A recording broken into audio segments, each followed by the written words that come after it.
বলছে বলো তো দেখি। না গো, একা হাতে আর পেরে উঠছি না, আর খদ্দেরও তেমন একটা আসছে না। আসলে সামনে নিখিলদার হোটেল হওয়াতে তার সঙ্গে টক্কর দিতে পারছি না। তোমাকে টক্কর দিতে কে বলেছে শুনি? তুমি তোমার হোটেল তোমার মতো ব্যবসা করবে, তোমার খদ্দেরদের তুমি খুশি করবে, কারোর সাথে টক্কর দেওয়ার তো কোনো প্রয়োজন নেই। আমার হোটেলে কি বা পাওয়া যায় বলো? শুধু ভাত, ডাল, সবজি আর কিছু ভর্তা। এসব দিয়ে কি আর মানুষ থেকে ব্যবসা করা যায়? নিখিলদা তার হোটেলে কি ব্যবসা করে? অনেক রকমের খাবার পাওয়া যায়, ভাত, ডাল, ভর্তা তো বটেই, তার সাথে মাছ, মাংস ছাড়াও বিভিন্ন রকম খাবার দাবার পাওয়া যায়। এই কারণে আমার তুলনায় নিখিলদার হোটেলের খদ্দের বেশি হয়। তাহলে তুমি এমন কিছু করো যে খাবারটা নিখিলদার হোটেলে পাওয়া যায় না। কিন্তু কোন খাবারটা করলে যে খদ্দেররা আবার আমার দিকে আসবে, সেটাই তো আমি বুঝতে পারছি না। আচ্ছা শোনো না, আমাদের গ্রামে তো কোনো হোটেলে বিরিয়ানি পাওয়া যায় না, আমরা যদি বিরিয়ানি বিক্রি করি কেমন হবে? হ্যাঁ গিন্নি, কথাটা তুমি মন্দ বলনি। আমাদের গ্রামে এখনো পর্যন্ত কেউ বিরিয়ানির দোকান করেনি। অতএব আমরা যদি বিরিয়ানি করি, তাহলে সেটা একটা নতুনত্ব খাবার হবে। আমার বিশ্বাস মানুষেরা অনেক পছন্দ করবে। আসুন আসুন, খেয়ে যান খেয়ে যান, গরম গরম খাবার খেয়ে যান। কাজে যাওয়ার আগে সুলভ মূল্যে সুস্বাদু খাবার খেলে সারাদিন পেট ভর্তি থাকবে। ভাত, ডাল, মাছ, মাংস যা চাইবেন তাই পাবেন। আসুন আসুন, খেয়ে যান খেয়ে যান। এই সুমন, এদিকে একটু শুনে যা তো। হ্যাঁ বাবু, বলুন কি বলবেন? সুমন, আজকে খাবারের সাথে কালকের বেঁচে থাকা খাবারগুলো মিশিয়ে দিয়েছিস তো? সে আর বলতে বাবু, সে আপনি বলবার আগে আমি করে ফেলেছি। খদ্দেররা বাসি খাবার খাচ্ছে নাকি টাটকা খাবার খাচ্ছে সেটা কিছুতেই বুঝতে পারবে না। ঠিক আছে ঠিক আছে, এইভাবে চলতে থাকলেই আমাদের মুনাফা দ্বিগুণ হবে। কি ব্যাপার বল দেখি সুমন, আজকে গোপাল হোটেল বন্ধ করে রেখেছে কেন? হোটেল বন্ধ না করে আর কি করবে বলুন? ওর যে মুনাফা একদম তলানিতে এসে ঠেকেছে, ওর হোটেলে যে আর বেশি খদ্দের যায় না। তাই নাকি? তাহলে তো ভালো কথা। এই গ্রামে শুধুমাত্র আমার একারই হোটেল রয়ে গেল। সমস্ত খদ্দের আমার কাছেই যেহেতু আসবে, সেহেতু আমি আরো বেশি বেশি খাবার তৈরি করতে পারবো। হ্যাঁ বাবু, আর যদি সেই খাবার বেঁচে যায় তাহলে সেগুলো পরের দিন আবার গরম করে বিক্রি করতে পারবো। খদ্দেররা না খেয়েও যেতে পারবে না, কারণ তাদের কাছে দ্বিতীয় কোনো বিকল্প নেই। হ্যাঁ বাবু, আপনি তাজা বলেছেন। এবার আমি যাই বাবু, কারোর কিছু লাগবে নাকি দেখি। ঠিক আছে, তুই এখন যা কেমন? জমিদার বাবু, কালকে রাতের বৃষ্টিতে আমার কিছু সুস্বাদু খাবার খেতে ইচ্ছে করছিল। তাই নাকি? তা কি খাবার খেতে ইচ্ছে করছিল? প্রতিদিন এই ঘরের খাবার খেতে খেতে খুবই বিরক্ত লাগছিল, সেই জন্য একটু বাইরের হোটেলের খাবার খেতে ইচ্ছে করছিল। তাহলে তো হোটেলে গিয়ে খেয়ে আসতে পারতিস। না মানে বাবু, আপনাকে ছাড়া হোটেলে যাওয়ার কোনো মানে হয় না। হ্যাঁ তা তো বটেই, আর তার সাথে খাবারের টাকাটাও যে আমাকে দিতে হয়। আমার সঙ্গে তো যেতে ভালো লাগবেই। মানে বাবু, ওই আর কি। ঠিক আছে, তোর যখন এতই ইচ্ছে তখন চল না, আজ না হলে কালকে আমরা নিখিলের হোটেলে গিয়ে খেয়ে আসি।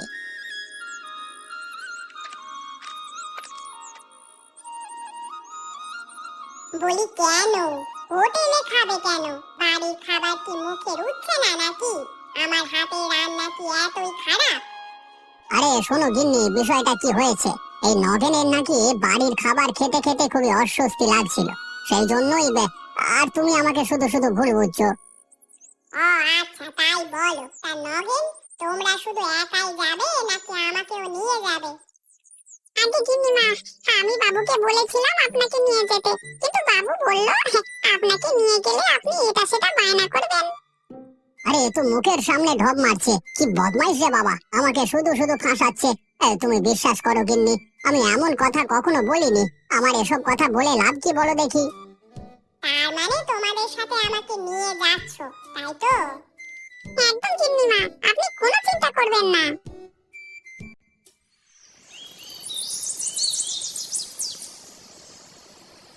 আমি তোমার সাথে তোমার হোটেলে বিরিয়ানির দোকানে সাথ দেব। সেটা হলে তো খুবই ভালো হয় গিন্নি। দুজনে মিলে সারাদিন হোটেলে ব্যবসা করব, আর রাত্রিবেলায় ঘরে ফিরে আসবো। রান্নাটা তুমি করবে আর আমি খদ্দের সামলাবো। বিরিয়ানি বানানোর জন্য আজকে যে যে মশলাপাতি এবং চাল আনতে বললাম সেগুলো ঠিকঠাক ভাবে এনেছো তো? হ্যাঁ গিন্নি, একদম তুমি যেগুলো লিখে দিয়েছিলে সেগুলোই এনেছি। তার দোকানদার কি সব টাকা মিটিয়ে দিয়েছো নাকি কিছু ধার আছে? টাকা কিছু দিয়েছি, আর বলেছি বাকি টাকা পয়সা পরে দেওয়া হবে। দোকানদার আমাকে চেনে। আর দোকানটাকে পরিষ্কার করবার প্রয়োজন আছে? ও আমি তোমার বলবার আগেই পরিষ্কার করে চলে এসেছি। বেশ, তাহলে তো ভালোই হলো। আমরা তাহলে আগামীকাল থেকে আমাদের দাদা বৌদির বিরিয়ানির হোটেল খুলে ফেলি। বাহ, তুমি তো দেখছি আমাদের হোটেলের একটা নামও ঠিক করে ফেলেছো, দাদা বৌদির বিরিয়ানির হোটেল। বাহ, খুব সুন্দর তো নামখানা। শুধু বিরিয়ানি সুন্দর হলে হবে না, বিরিয়ানির দোকানের নামটাও বেশ মানানসই হতে হবে। তোমার মাথায় এত বুদ্ধি গিন্নি, আমি ভাবছি তোমাকে এতদিন আমার সহকারী করিনি কেন। গিন্নির কথা শুনে চললে তো উন্নতি করতে, তাই জন্যই এতদিন আমার কথা শোনোনি। না গিন্নি, এটা আমার খুব বড় ভুল হয়ে গেছে। এবার সমস্ত ভুল আমি শুধরে নেব। আসুন আসুন, খেয়ে যান খেয়ে যান, গরম গরম বিরিয়ানি খেয়ে যান। একদম সুলভ মূল্যে দারুণ স্বাদের বিরিয়ানি, না খেলে পস্তাবেন। আপনাদের গ্রামের একমাত্র বিরিয়ানির হোটেল। খেয়ে যান, তাড়াতাড়ি খেয়ে যান।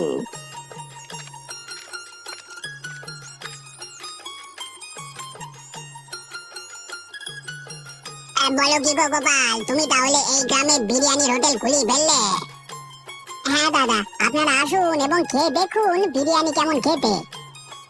সে তো আসতে হবে বটে, না এসে তার উপায় নেই। আমাদের যে অনেক দিনের শখ, আমাদের গ্রামে বিরিয়ানির হোটেল হবে। তা আজকে যখন তা হাতের কাছে পাচ্ছি তখন অবশ্যই আসতে হবে। হ্যাঁ দাদা, আমি আশা করছি এই বিরিয়ানি খেলে আপনারা অখুশি হবেন না। তা গোপাল, এই বিরিয়ানির দাম তুমি কত রেখেছ? বেশি না দাদা, এক প্লেট বিরিয়ানির দাম মাত্র 70 টাকা, সাথে ভরপুর বিরিয়ানি চাল, বসে খেলে আনলিমিটেড। বাহ, তুমি তো দেখছো অফার বার করে দিয়েছো। তা আমার জন্য এক প্লেট হবে নাকি এখন? অবশ্যই হবে না মানে? আপনি আসুন দাদা, ভেতরে বসুন, আমি আপনাকে বিরিয়ানি দিচ্ছি।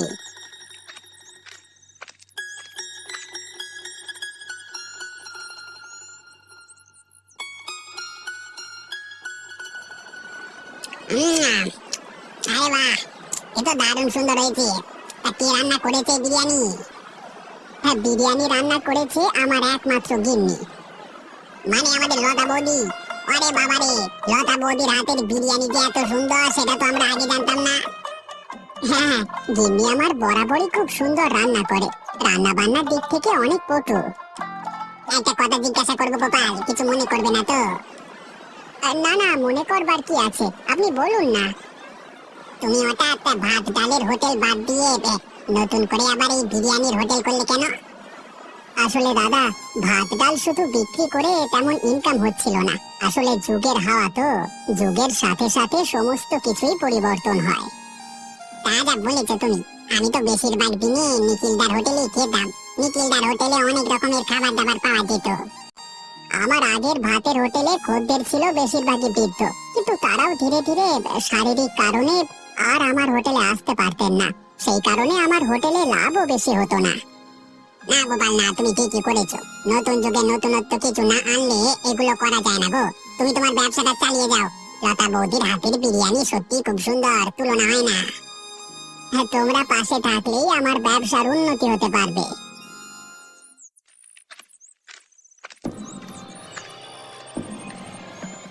আরে কি হলো সুমন, তুই হোটেল ছেড়ে এখানে কি করতে এসেছিস? কি হলো, কি ব্যাপার? বাবু, আপনি তাড়াতাড়ি চলুন, এটা ব্যাপার ঘটে গেছে। আপনি তাড়াতাড়ি চলুন বাবু। কেন, কি হলো আবার? আমাদের বাসি খাবার দাবারের কথা লোকজন জানতে পেরে গেল নাকি? না বাবু, এই কথা না বাড়িয়ে তাড়াতাড়ি চলুন।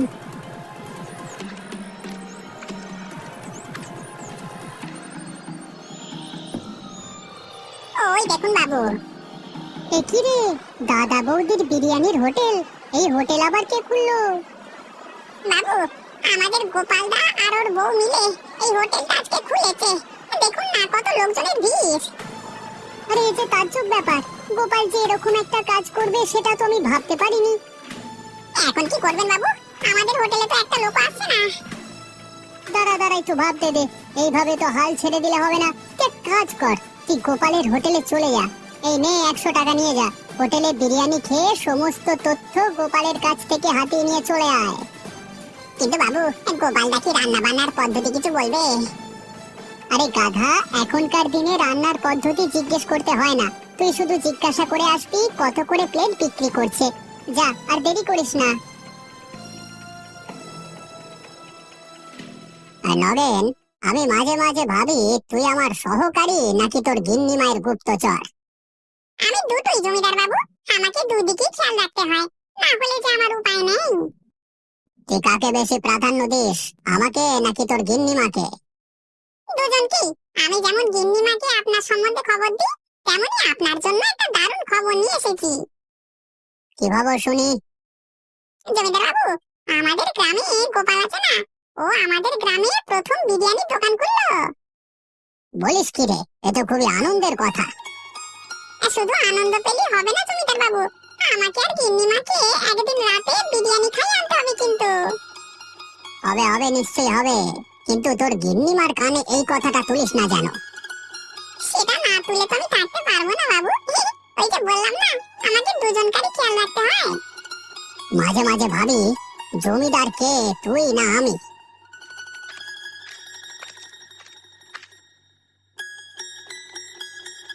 কেন, আমার কানে কোনো খবর গেলে কি তোমার কোনো অসুবিধা হয়? না গিন্নি, সেটা বলিনি। তুমি যখন শুনিয়ে ফেলেছো তখন আর কি বলবো। আসলে তোমাকে একটা চমক দেওয়ার ইচ্ছে ছিল। অত চমক দিতে হবে না, চমক দেওয়ার নাম করে আমাকে না নিয়ে তোমরা পালিয়ে যাবে। না গিন্নি, সেটা কি হতে পারে বলো? তাহলে আজকে রাতেই আমরা যাব বিরিয়ানি খেতে, আমি আর কোনো কথা শুনবো না। বেশ বেশ, তাই হবে গিন্নি।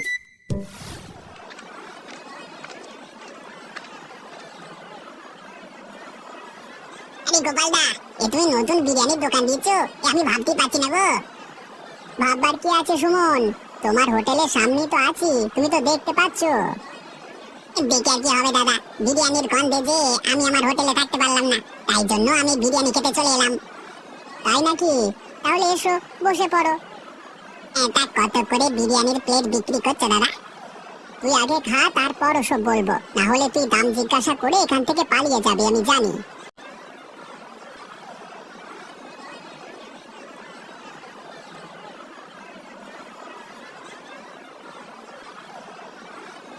উফ, সেই স্বাদ, এই স্বাদের ভাগ হবে না।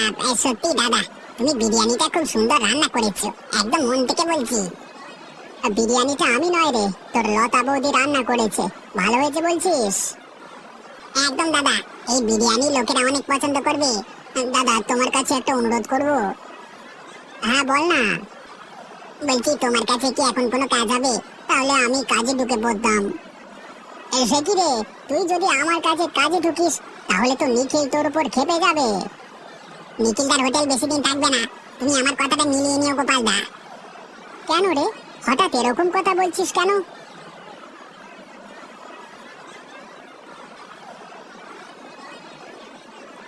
এসব আমাদের কি খাবার দেওয়া হয়েছে? সব খাবার যে গন্ধ ছাড়ছে। আপনি কি বলছেন দাদা, আজকের তাজা খাবার গন্ধ ছাড়ছে মানে?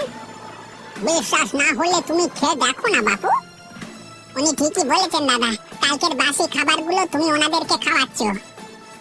সেই কারণেই আমি বলছি যে সেদিন খেতে খাবারগুলো একটু গন্ধ গন্ধ লাগলো কেন।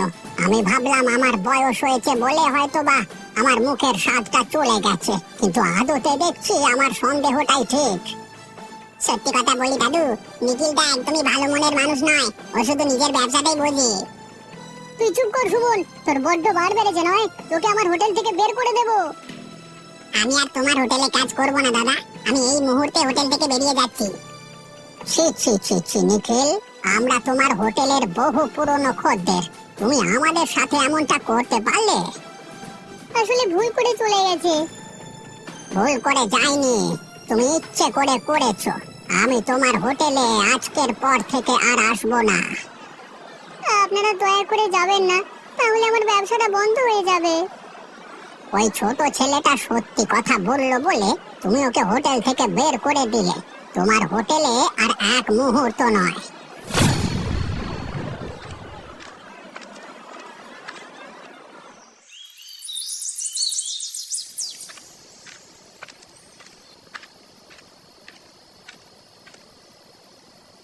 আরে কি সৌভাগ্য আমার, জমিদার বাবু যে আর গিন্নিমা আপনি এসেছেন।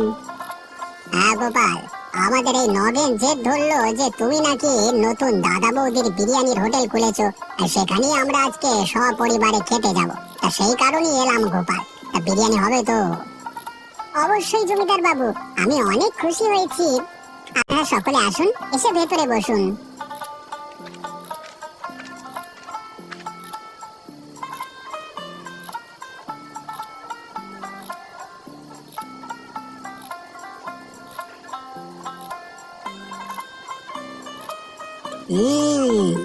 আরে বাস, এই বিরিয়ানির স্বাদ তো দারুণ হয়েছে। এত সুন্দর বিরিয়ানি আমি কেন, আমার গোটা পরিবার আগে খায়নি। তাজা বলেছেন জমিদার বাবু, সত্যি এত সুন্দর বিরিয়ানি কে রান্না করেছে গোপাল? আমার গিন্নি লতা এই বিরিয়ানি রান্না করেছে। আপনাদের সকলের পছন্দ হয়েছে শুনে আমি খুব খুশি হয়েছি। না গোপাল, সত্যি আমার একটু সন্দেহ ছিল যে গ্রামের প্রথম বিরিয়ানির হোটেল, বিরিয়ানিটা আবার কেমন হবে। কিন্তু এখন দেখছি আজকে রাতে যদি না আসতাম তাহলে খুব ভুল করতাম। তাহলে আপনাদেরকে আরেকটু করে বিরিয়ানি দিই।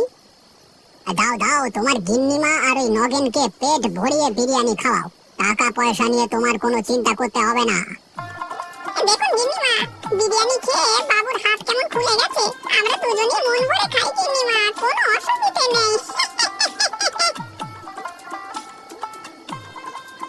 হ্যাঁ গো গিন্নি, আজকে প্রথম দিনের বিরিয়ানির হোটেল তো একদম দারুণ বিক্রি হয়েছে। আমি তো তোমাকে আগেই বলেছিলাম, নতুন খাবার পেলে মানুষ সাদরে গ্রহণ করবে। হ্যাঁ গিন্নি, তুমি ভুল কথা বলো না। তা আজকে তোমার কত টাকা মুনাফা হলো আর কত প্লেট বিরিয়ানি বিক্রি হলো? আজকে সব মিলিয়ে প্রায় ১,৫০০ টাকার বিরিয়ানি বিক্রি হয়েছে। বাহ, এ তো দারুণ ব্যাপার। আরো একটা ব্যাপার আছে গিন্নি, মানুষের চাহিদা দিন দিন বাড়ছে, তারা আরো বিরিয়ানি খেতে চায়। তাহলে তো আমাকে দিনে এক হাঁড়ি বেশি বিরিয়ানি রান্না করতে হবে। আমি কি একা এত পেরে উঠতে পারবো? কোনো চিন্তা করো না গিন্নি, আমি আজকেই আমার একজন সহকারী পেয়ে গেছি। তাই নাকি? হলে তো কোনো ব্যাপার নেই। হ্যাঁ গিন্নি, সামনের হোটেলে নিখিলদা আছে না, নিখিলদা তার খদ্দের দিকে পচা খাবার খাওয়াতো জানো। সে কি কথা, তোমরা কি করে ধরলে? আমাকে সুমন বলল, সুমন ওর দোকানে কাজ করতো তো, সেই আজ থেকে আমার কাছে কাজ করছে। তাহলে তো নিখিলদার আমাদের উপর হিংসে হবে। হিংসা হলে আর কি করা যাবে বলো গিন্নি, আমাদের দাদা বৌদির বিরিয়ানির হোটেল আরো দূর এগিয়ে নিয়ে যেতে হবে, থেমে গেলে চলবে না। থেমে যাওয়ার কোনো প্রশ্নই ওঠে না। তুমি বললে বিশ্বাস করবে না, আমাদেরকে এতদিন পচা খাবার খাইয়ে এসেছে। দাদা দেখুন, আমি মানছি নিখিলদা ভুল করেছে, কিন্তু তাকে আরেকটি সুযোগ দেওয়া প্রয়োজন। ওকে সুযোগ দিলেই ও খারাপ কাজটাই করবে। ঠিকই বলেছে, নিখিল ১ নম্বরের বাজে লোক।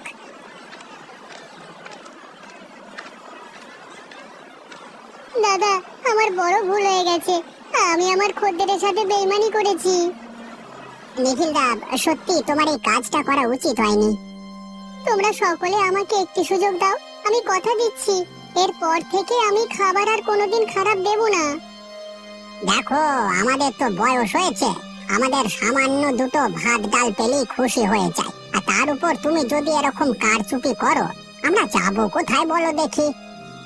না দাদা, আমি আর এই ভুল করব না। গোপালদার দাদা বৌদির বিরিয়ানির পরে আমার হোটেলের খাবারের নাম হবে, আমি এটা কথা দিলাম। নিখিলদা যখন এত করে ক্ষমা চাইছে, তখন আপনারা ওকে ক্ষমা করে দিন। নিখিলদার ব্যবসাটা চালাতে না পারলে সংসার চালাতে পারবে না। বাবা সুমন, তুই আমার কাছে আবার কাজে ফিরে চল। যাব না। কেন? তুমি যে ওকে দূর দূর করে তাড়িয়ে দিলে, ওর বুঝি অভিমান হয় না?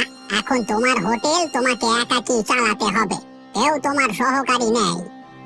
তাহলে আর কি নিখিলদা, এখানে 1 প্লেট বিরিয়ানি খেয়ে কাজে লেগে পড়ো।